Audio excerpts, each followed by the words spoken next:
Jake's coming to graduation with us. My name's Frank Brennan. I'm 45, been a commercial real estate broker in Denver for 19 years. Built a successful practice helping businesses find their perfect locations. Never thought I'd need to find an escape route from my own marriage. Elena said it while folding laundry, not even looking up from the basket. Just dropped it on me like she was mentioning the weather. Jake's part of our support system now. Jake. I repeated the name, tasting bile. Your yoga instructor. He's become important to our family, she said, finally meeting my eyes. Something different there. Cold, defiant. Our family. The words hit like a slap. I'd been watching the changes for months. Elena started doing yoga 6 times a week instead of twice. New designer workout clothes appeared in her closet. She'd vanish for hours on Saturday mornings, claiming she was at extended sessions that used to last 90 minutes. Sophie's graduation is a family event, I said carefully. Jake is family now. When she said it, there was steel in her voice, like she was drawing a line in the sand, daring me to cross it. I didn't take the bait, just nodded and walked out to my garage office. Sitting at my desk, I pulled up our bank statements on my computer. Nothing unusual, credit cards looked normal, but that didn't mean much. Elena was an accountant. If she was planning something, she'd know how to hide it. The graduation was 2 weeks away. Sophie had earned her degree in environmental science from Colorado State University.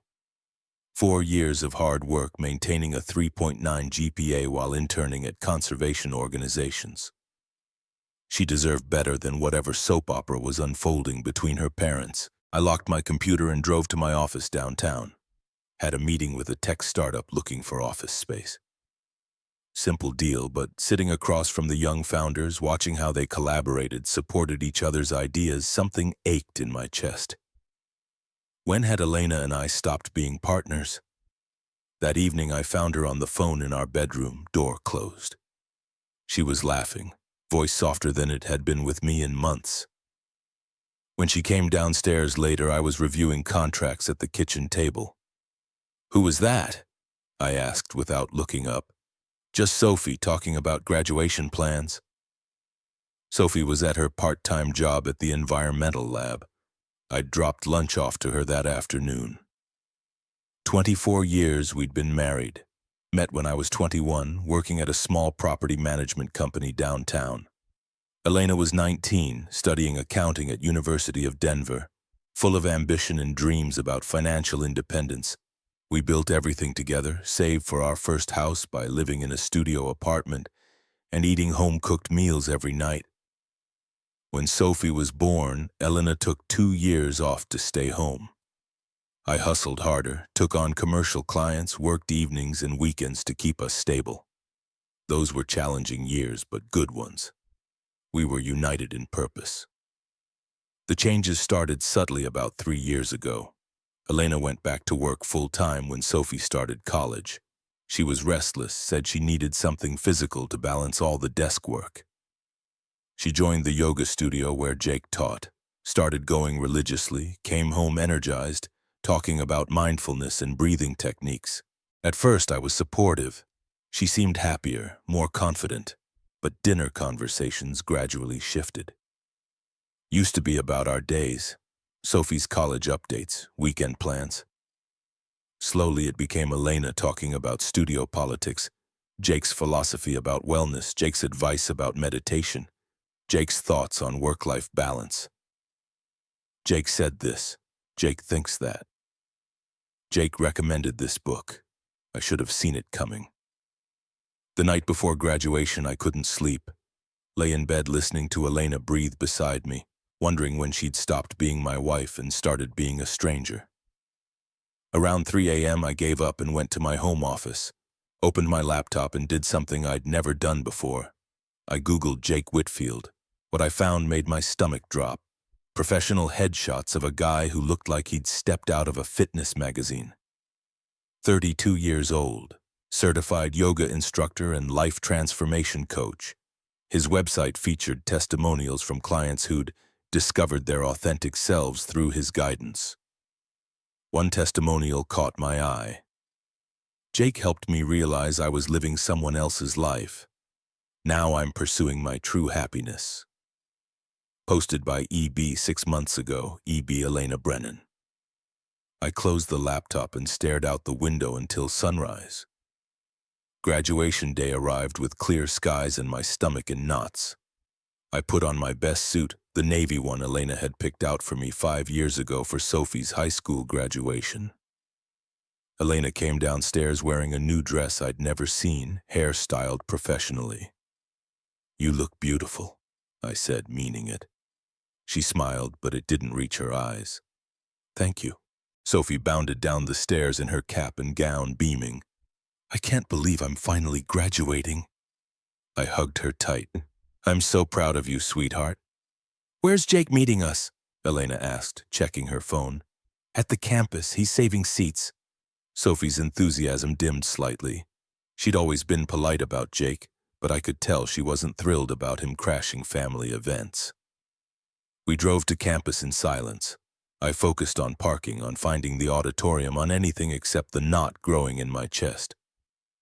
Inside, Elena immediately spotted Jake in the third row. He stood up and waved, all white teeth and sculpted arms in a fitted polo shirt. "Frank," he called out like we were old friends. "Great to see you, man." I shook his hand, felt his grip linger a second too long. "Jake." We settled into our seats. Jake sat between Elena and me, which felt intentional. As the ceremony began, I watched him lean over to whisper comments to Elena. Saw her laugh softly at his jokes. They moved like a couple, synchronized in ways Elena and I hadn't been in years. If you're watching this family drama unfold and wondering how some people can be so brazenly disrespectful, hit that subscribe button, because Elena's about to learn that some envelopes contain more than just congratulations. When Sophie's name was called, we all stood and cheered. She looked radiant crossing that stage, diploma in hand, future wide open. For a moment, the tension melted away. This was about her, about celebrating what she'd accomplished. After the ceremony, we moved outside for photos. Sophie posed with friends, with professors, with us. Jake inserted himself into several shots, arm around Elena's shoulders like he belonged there. "Let's get a family photo," Sophie suggested, motioning to a spot under a large oak tree. "Great idea," Elena said. "Jake, you should be in it." Sophie's smile faltered. "Mom, maybe just Jake's family now," Elena interrupted, her voice firm. That's when it happened. Standing there under that tree, with our daughter between us and her fake boyfriend hovering nearby, Elena looked directly at me and said the words I'd been dreading. "Frank, I need to tell you something. I'm done with this marriage." The words hung in the warm spring air. Sophie's face went white. Other families nearby continued their celebrations, oblivious to our world imploding. "Mom, what are you—" Sophie started. "I've been unhappy for a long time," Elena continued, her voice steady. "I've found someone who understands me, who values the person I've become. I'm leaving." Jake stepped closer to Elena, his hand finding her lower back. A gesture of possession that made my jaw clench. Sophie looked between us, tears forming. "You're doing this here? At my graduation?" Elena's composure cracked slightly. "Honey, I didn't plan—" "You brought him here," Sophie said, gesturing at Jake. "To my graduation. You planned this." I found my voice. "Elena, maybe we should discuss this privately." "No," she cut me off. "I'm tired of pretending. Jake and I are together. We have been for 8 months. I'm moving in with him next week." 8 months. While I'd been building my business, supporting our family, being a faithful husband, she'd been building a secret life. Jake cleared his throat. "Frank, I want you to know this isn't about disrespecting you. Sometimes people grow in different directions." "Don't," I said quietly. "Just don't." Sophie was crying now, her graduation day ruined by her mother's selfishness. Other families were starting to stare. I pulled an envelope from my jacket pocket.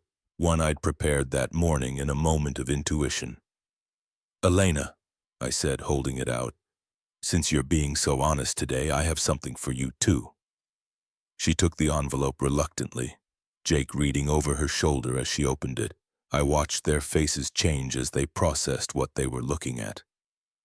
Elena's hands started shaking. "What is this?" "Your honesty inspired me," I said calmly. "I figured you deserved to know that I hired a private investigator 3 months ago. That's documentation of every hotel room, every lunch date, every lie you told, including the photos from Jake's apartment last Tuesday when you told me you were working late." Jake's face had gone pale. "Look, man, we didn't mean for—" "There's more," I continued. "Page 3 shows the credit card you opened in my name to pay for your couple's retreat to Sedona. Page 5 documents how you've been transferring money from our joint account to pay for Jake's yoga certification courses." Elena was looking at the papers like they might bite her. "You had no right." "I had every right to protect myself from fraud," I said. "Page 7 is my attorney's contact information. Page 8 is the divorce petition I filed yesterday morning. Page 9 explains that Jake's wife might be interested in these photos." "Wife?" Sophie looked at Jake in horror. Jake's confident demeanor crumbled. "It's complicated. We're separated. According to my investigator, you're very much married," I said, "living with your wife and 2 kids in Lakewood while playing house with my wife on weekends." Elena dropped the papers, her face white. "Jake, you said—" "This is insane," Jake sputtered. "You can't just—" "Actually, I can," I said. "Colorado is a no-fault divorce state, but fraud is fraud. Elena, you might want to call a lawyer. Jake, you might want to call your wife before she sees these photos." I turned to Sophie, who was staring at her mother in disbelief. "Sweetheart, I'm sorry your graduation got ruined. You deserve better than this. I'm proud of you and I love you." I kissed her forehead and walked away, leaving Elena clutching the scattered papers and Jake looking like he wanted to disappear. 3 months later, I was sitting in my new downtown loft, reviewing the final divorce settlement. Elena had agreed to everything my attorney proposed rather than face the fraud charges. She'd lost half her retirement account, kept the house but had to buy out my share, and discovered that Jake had returned to his wife the day after graduation. Sophie knocked on my door that evening, carrying takeout Thai food and a bottle of wine. "Thought you might want some company," she said. We ate dinner on my balcony, watching the sun set over the mountains. She'd started her new job at an environmental consulting firm, was dating a nice guy from her program, seemed to be thriving despite the family chaos. "I'm sorry about graduation," I said. "You deserved better." She shook her head. "You saved me from years of watching Mom lie to everyone. That envelope was brutal, but it was honest. I'd been carrying it for weeks, hoping I'd never need to use it." "What made you hire the investigator?" I thought about it. The way she stopped looking at me, like I'd become invisible in my own marriage. Sophie reached over and squeezed my hand. "You're not invisible to me." 6 months after graduation, Elena called. I almost didn't answer, but curiosity won. "Frank, I need to apologize," she said. Her voice sounded different, smaller. "For what specifically?" "For everything. For Jake, for lying, for ruining Sophie's graduation, for throwing away 24 years like it meant nothing." I was quiet for a long moment. "Why now?" "Because I've had time to think. Because Jake turned out to be exactly what you said he was. Because I realized I destroyed something real for something fake." "Elena, I'm not asking for forgiveness. I know what I did was unforgivable. I just wanted you to know that I understand now what I lost." After she hung up, I sat on my balcony with a beer, thinking about choices and consequences. Elena had chosen excitement over stability, novelty over loyalty, fantasy over reality. She'd paid the price. As for me, I'd chosen honesty. It was brutal, messy, and public, but it was real. Sometimes the truth hurts everyone involved, but it's still better than living a lie. My phone buzzed with a text from Sophie. "Dinner tomorrow. I want you to meet Derek, the guy I've been seeing." I smiled and typed back, looking forward to it. The future was uncertain, but it was mine to build, and this time I'd build it with people who valued honesty over convenience, loyalty over excitement, and real love over whatever Elena had convinced herself she'd found with Jake. Some lessons cost more than others. Elena's lesson cost her a marriage, a family, and her self-respect. My lesson cost me a wife who'd stopped being a partner years ago. I got the better deal.